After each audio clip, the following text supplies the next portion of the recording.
very big disease. We love to take photographs of ourselves and put them up in a way that people are not supposed to be looking at. What this means is, okay, if there's a photograph, for example, within the limits of the Sharia, alhamdulillah. But you have women, you know, they want to show themselves in the greatest of beauty. Like I've just said, two things happen. One is the makeup, which covers you completely and makes you look, mashallah, so gorgeous. And you know that when you look in front of the mirror without that makeup, you're actually quite depressed. May Allah beautify our women and our men, mashallah. Mashallah. And secondly, on top of that, you've actually photoshopped the picture. So you look like a cartoon character, mashallah. Flawless, Allahu Akbar, flawless.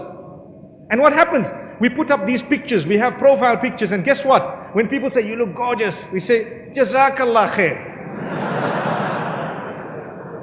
You look gorgeous, and we're saying, may Allah reward you for what you've just said. Come on, the man is saying it for a reason. Why did you have to show yourself? And if you have a close group, your family and so on, it depends. Obviously, we know the limits. We definitely do know the limits, but we forget them. We don't think about them. So think about it carefully, because many marriages are breaking. You have a wife who's starting to be praised by anonymous men across the globe, and even by the friends of the husband. And what happens? Next thing you find them in bed, and that's the complaint that we have today, that this woman ran away with her husband's best friend. How many stories would you know? May Allah forgive us. We're not judging the people, but we're saying it is a crisis. It is a problem that causes disaster upon disaster.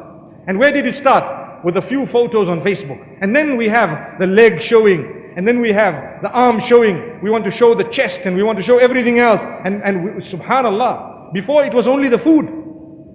Now it's the cook as well. Allahu Akbar. You know, I recall a statement made by one of the youth when he saw food. You know, some of the youngsters, they just want to eat. When you get slightly older, you appreciate what it looks like. You see the little design on the food and you say, oh, you know, the person's a little bit more mature. But young age, you just whack it. Whatever's there, you eat it. You know, burger. It must taste nice, alhamdulillah. Allahu Akbar. So, a person tells me, you know what? Ooh, this food looks gorgeous. I wonder what the person who cooked it must be looking like.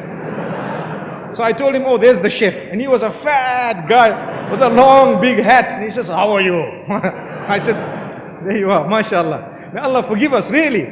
This is the internet. This is what it does to you. Your imagination races well beyond your capacity of running. This is something you need to know.